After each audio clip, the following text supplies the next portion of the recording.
1908 में आ जाइए। पटेल का विवाह थोड़ा जल्दी उम्र में हुआ, जैसा कि उस दौर में होता था, सबका ही होता था, तो उनका भी हो गया था। बहुत जिक्र नहीं मिलता, लेकिन ऐसा माना जाता है कि वो अपनी पत्नी से बहुत प्रेम करते थे, सम्मान भी करते थे। उनकी पत्नी को तबीयत खराब हुई, कुछ इन्फेक्शन हुआ, मुंबई लेके गए 1908 में। कामा अस्पताल वहाँ का अच्छा बड़ा अस्पताल था, वहाँ उनका एडमिशन हुआ। डॉक्टर ने कहा कुछ दिन दवाइयाँ देंगे, ठीक हो जाएंगी तो सर्जरी करनी पड़ सकती है, लेकिन कुछ दिन दवाइयों पे चलेगा। दवाइयाँ होने लगी, कुछ ठीक होने लगी।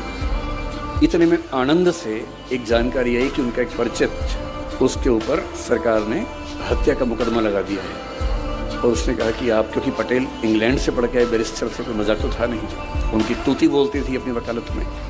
मित्र ने कहा कि आप आएंगे तो बच पाऊंगा, वरना तो इस सरकार का इरादा सही लग नहीं रहा है। तो पत्नी को ठीक स्थिति में देखकर ये कहे कि मैं 2-4 दिन में छुड़ा के आता हूँ। आनंद आ गया वापस।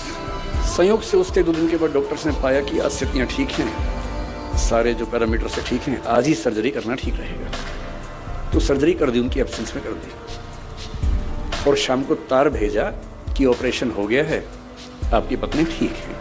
तो इनको भी सुकून था। अगले दिन भी कोर्ट में तारीख लगी हुई थी उस मुवक्किल को बचाने की। अगले दिन ये अदालत में केस लड़ रहे हैं, अपने मुवक्किल को बचाने का प्रयास कर रहे हैं। और ठीक उस समय उनकी पत्नी की तबीयत अचानक बिगड़ी और देहांत हो गया, मृत्यु हो गई। 33-34 की उम्र थी उस समय सरदार पटेल की, उतनी सी उम्र में उनकी पत्नी की मृत्यु हो गई। वहाँ से तार हुआ, तार पहुँचा और ये अदालत में केस लड़ ही रहे हैं। और एक परिचित ने आके उनके हाथ में तार थमा दिया और उस समय वो अपने दोस्त को बचाने के लिए दूसरे पक्ष के गवाह का क्रॉस एग्जामिनेशन कर रहे हैं। तार पढ़ा, तार में लिखा है कि आपकी पत्नी की मृत्यु हो गई है। लगभग वही स्थिति है।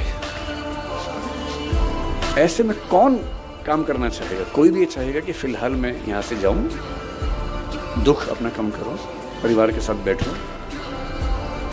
और उनके दिल में एक ही बात आ रही है कि मेरा निजी दुख तो अपनी जगह है, लेकिन अगर मैं इस बिंदु पर हट गया